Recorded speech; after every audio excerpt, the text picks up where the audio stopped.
Hey friends and family, how's everybody doing? I'm just got a bunch of music I'd like to talk about before I get on with my day today. Today I'm going to see about starting the remastering process for Dereck 2. I was up pretty late last night working on. I've dropped 2 songs and added 3 to Dereck 2. I've completely changed the order of the songs except for the opening song. The Door is still number 1. I'm pretty pleased with. Man, it's like, how why didn't I think of this sooner? It's much better album now. I want to talk a little bit about some music before I get on with my day. I got a bunch of stuff to send to the out to the mail, like more orders. Which reminds me, folks, I am down to 19 copies of a Dereck 3. 19 copies. Every time I turn around, somebody's ordered one. So by the time you see this, it's probably 18 or 17 copies. It's just been an absolute blessing, the response to this record and this music and this project. It's been an absolute golden moment. Continued. I don't know how to thank you all enough for finally joining me. That's what it feels like. Finally, you've joined me on my personal journey musically. Lots to talk about. What I'm listening to is that Alice Coltrane that I bought recently, Radha Krishna, Nama Sankirtana. This is totally an album of devotional songs, spiritual praise. Side 2 is this big long tour de force. She's just rocking out on the organ here. Well, you know what I mean, not rocking out, but it's like Alice Coltrane is blissed out on this album. This is just beautiful this morning. Just beautiful. Like her. Look at that woman.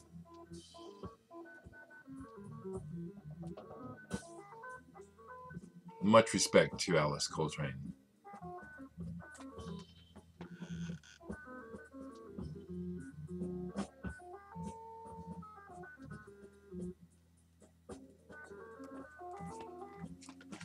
Yeah, if I could meet a woman like that, yeah, I'd probably change. Yeah, you heard it here. Okay. Vibing right quick, something while pulling records, I came across this and forgot about it.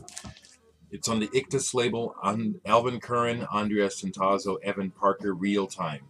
On the Ictus label, haven't played this in a while, but when I came across it, I thought of you right away, Anders. And this stays out for me to investigate again. I haven't really had this album that long. I think I found this within the last year or two. So this stays out to be explored.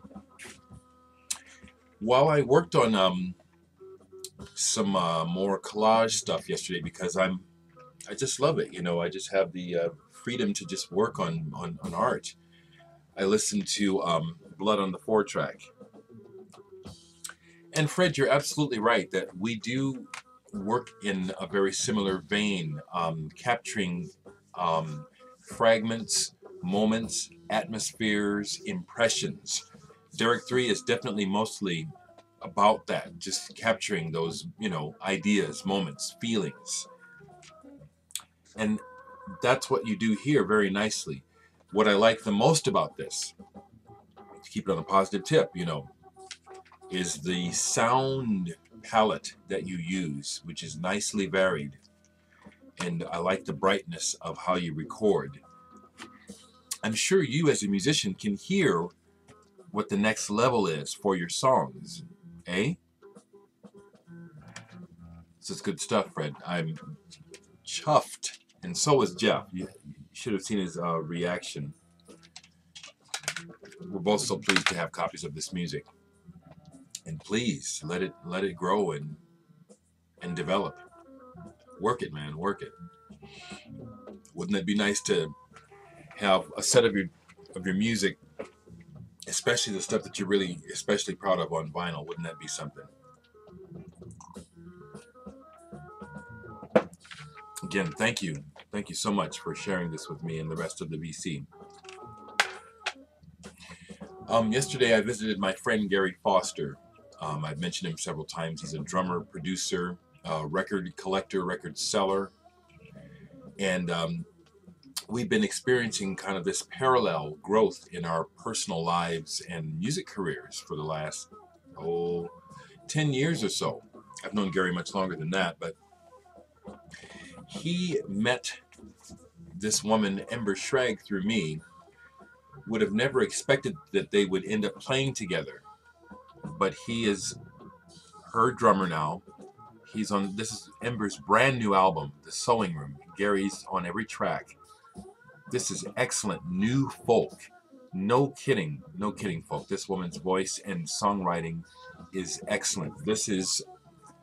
She was picked up by a small label out of Philadelphia. Single girl, married girl. Also Edible Onion.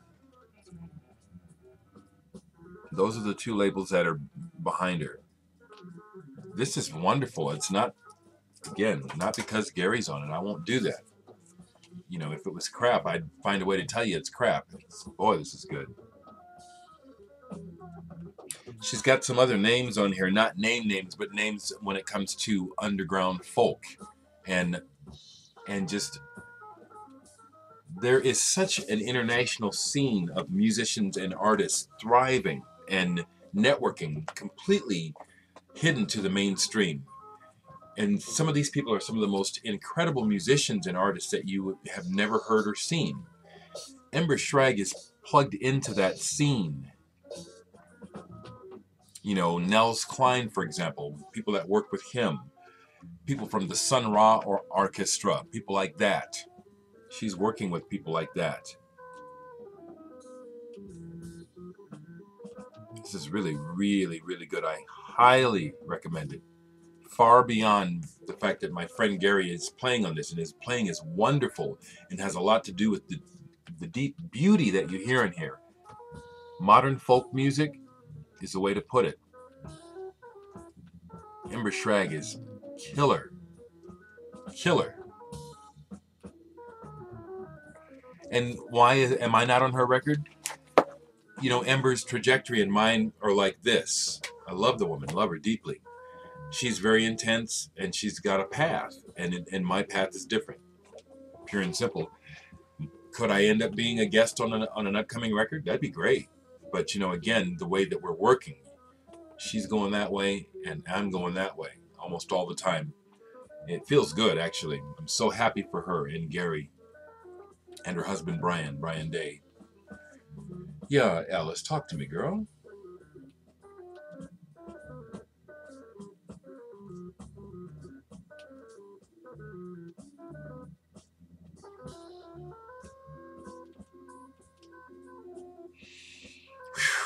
Man. See, I love music in the morning. Like when I was really bad on, polysubstance drugs, I used to just love to do a bong in the morning. Music in the morning with a cup of coffee. There's no comparison to that old bong. You know, those were good when you were like 19 and 20, but a good hit of some good weed in the evening or a special moment with friends is nice now, but that bullshit of just being Beavis and Butthead, it's like, I've done that, been there and done that. I'm done with that. Alice is putting me on the right tip. Okay, my friend Gary also did me a great favor, and while he was out, he buys wherever he goes. He knew I was looking for these and found me. They're reissues, but he found them for me, and I'm so happy. I got me some Grail material. This album is so good. It's like, how did I not know about it, you know, back when it came out?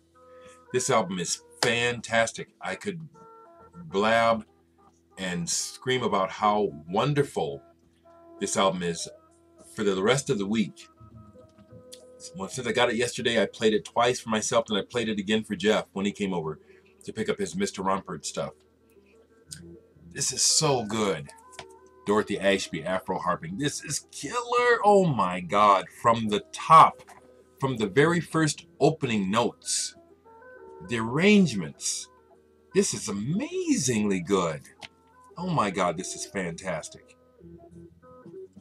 I listened to it 3 times yesterday. all the way through. This is excellent. Dorothy Ashby was way too much. She was way too good at the time, number one, for men to deal with. So, oh, who is this bitch? We're not having this. Coming out blasting on this harp, you know, with these totally original arrangements and such subtle soul. Damn, you got to hear this record if you haven't heard it. I know other folks beat me to the punch. I'm late to the game, but I got on the train. This is so fantastic. This is definitely already one of my buys of the year. This is one of my albums of the year already, and it's old, but I got it. I'm so happy that Gary found a reissue of this for me. Afro Harping, Dorothy Ashby. Listen to me, I could go on more. Wow. Beautiful, funky, soulful, sophisticated. Shit. No wonder we didn't hear about Dorothy Ashby. She was kicking all the other motherfuckers' ass. They couldn't handle it. And don't let it be a black woman, please. They don't want nobody to know. This album is monster. Monster. Monster. It ain't this. It's not the coffee people. Coffee's waking me up, but it ain't the coffee talking people. It's the music talking. Dorothy Ashby, Afro Harping. My God, how did I wait so long to get that album? He also got for me the reissue of Hip Harp.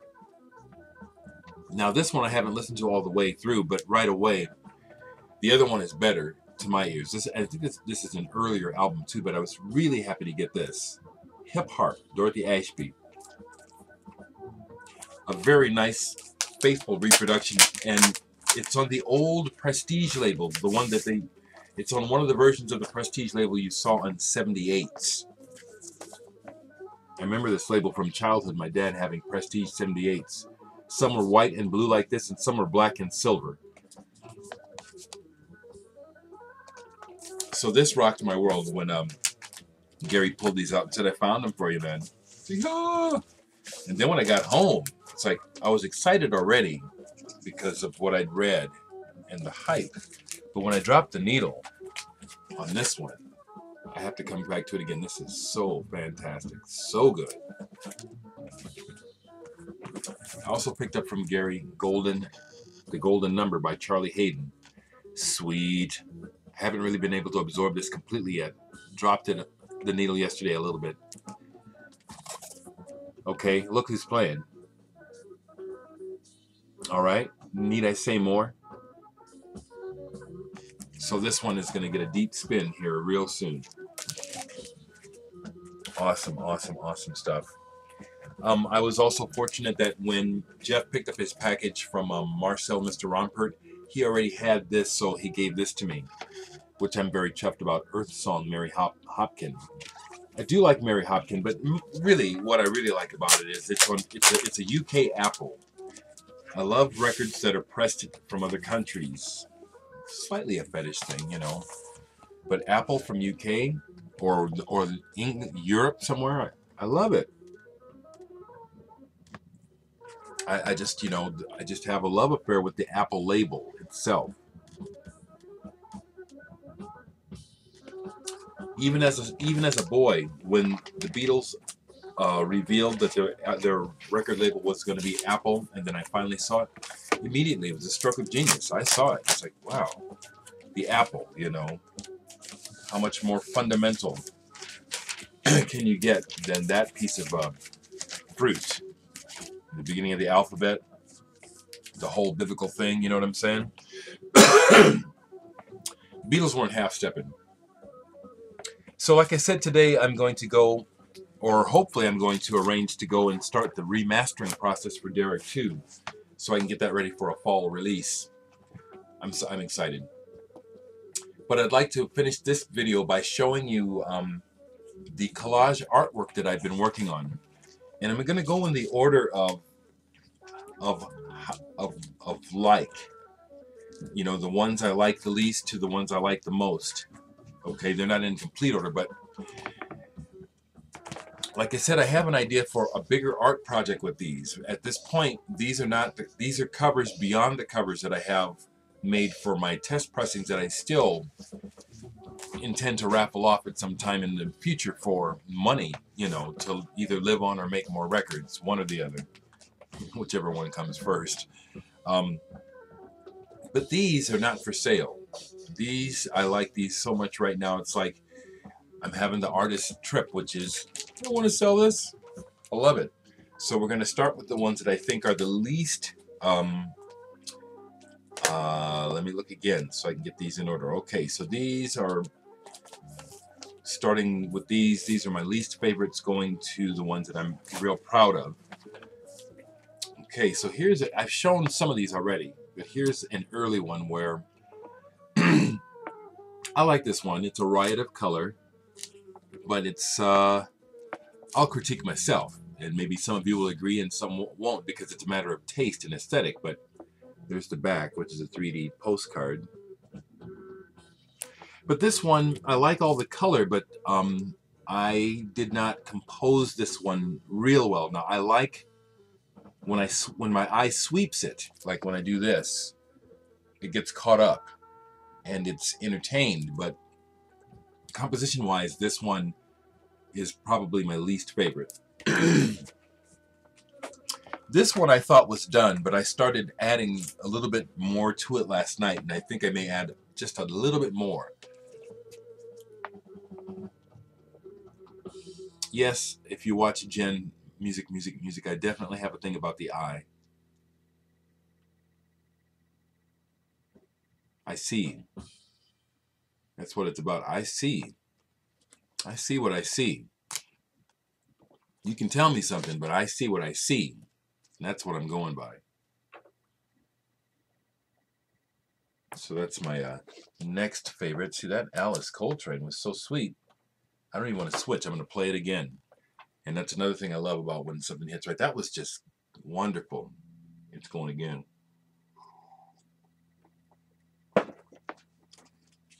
This one I am also still subtly adding to. I'm just about done. I think I have maybe one, possibly two more elements I'd like to add to this one.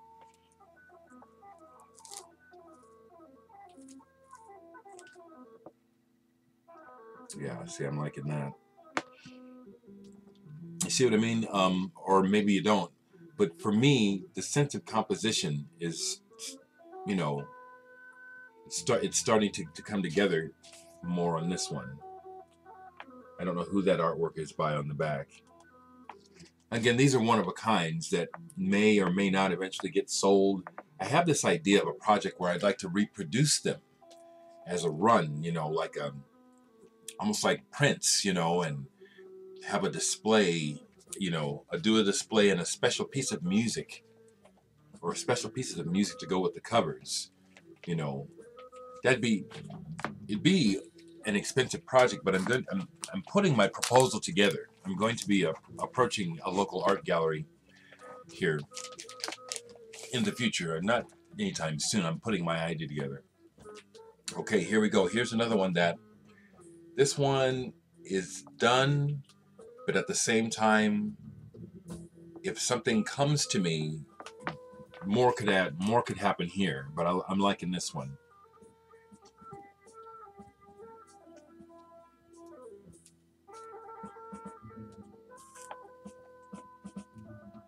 Yeah, I'm liking this one.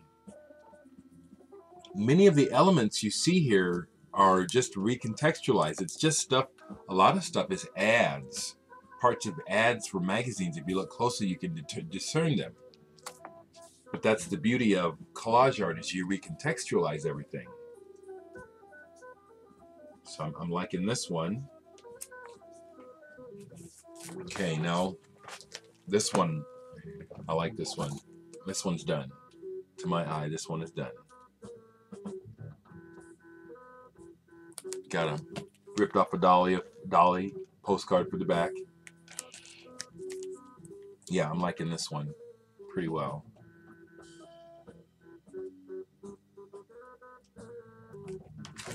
I know you can pause and look at them, but I just like, I'm enjoying this myself. Here's one I added just a couple tiny little more elements to. Really like this one. Like, for example, the golden suited person, that's a shot of Montreal in concert. That's what that is.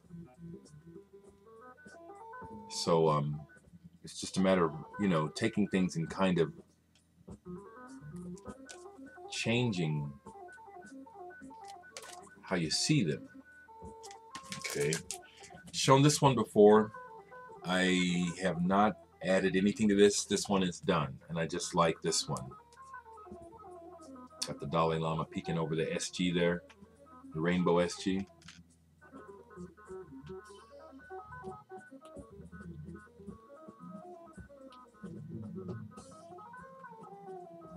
Yeah, I like that one. Okay, and then this one I just added 2 little things to complete it. I really like this one. There's that eye again, the all-seeing eye.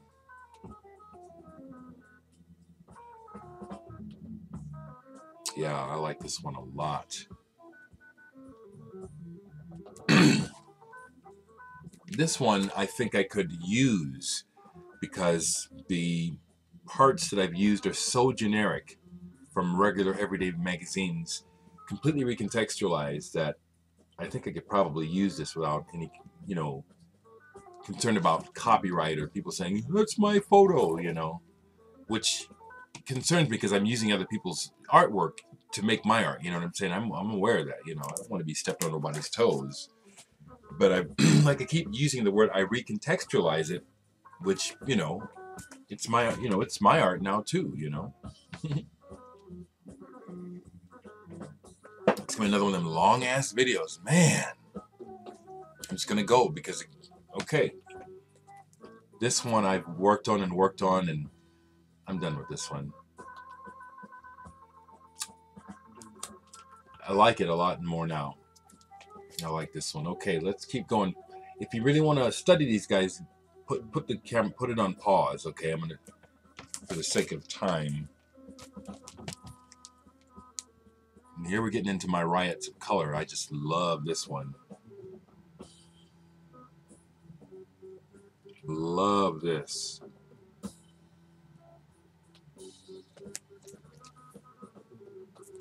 I like it when you put the elements together, they kind of trick the eye. You're not sure what you're seeing. Here's another one I love.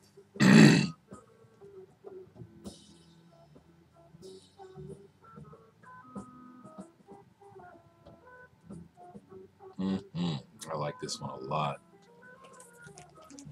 My record's on the back. Here's another riot of color that at first I wasn't sure about, and I tinkered and tinkered, and then yeah, voila. Yeah, this is boom. This is, I love this. Ooh, look at that. Look at how that works. It almost looks like it has depth to it, almost a 3D.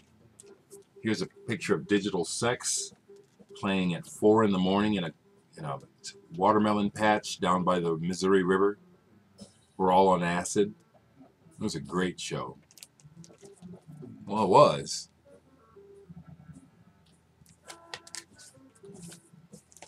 Oh, let me put those towards back. See, I'm liking all these. All these I'm showing now. I'm real happy with all of these. I don't want to sell them. I love them. Look at that. Ooh, I love that. Ooh, that came out good.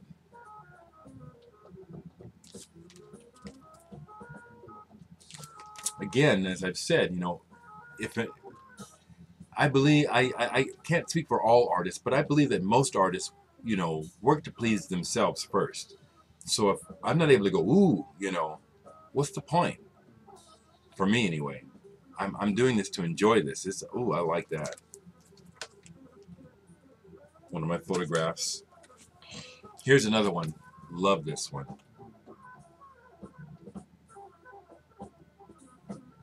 Just, oh man. See how you just, the way that you layer things and you don't know what exactly begins and ends where.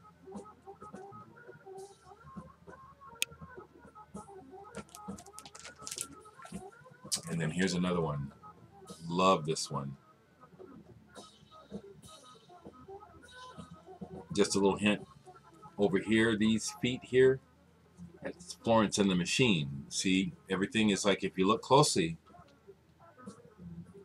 and that those big bands of, that's some kind of ad that I just, you know, carefully took that part of the ad.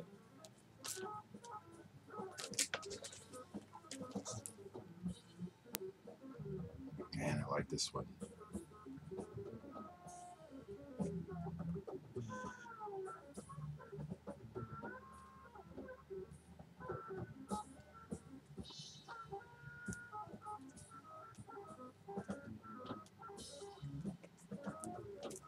It's me up in near Hood River, Oregon. A few more, because we're good heading towards a half hour. Geez. Yeah, these are my favorites. I love these.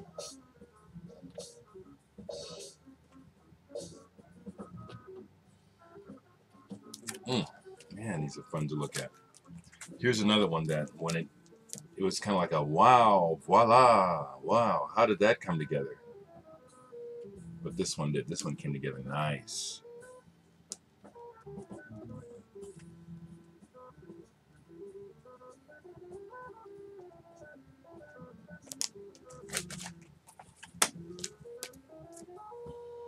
Three more.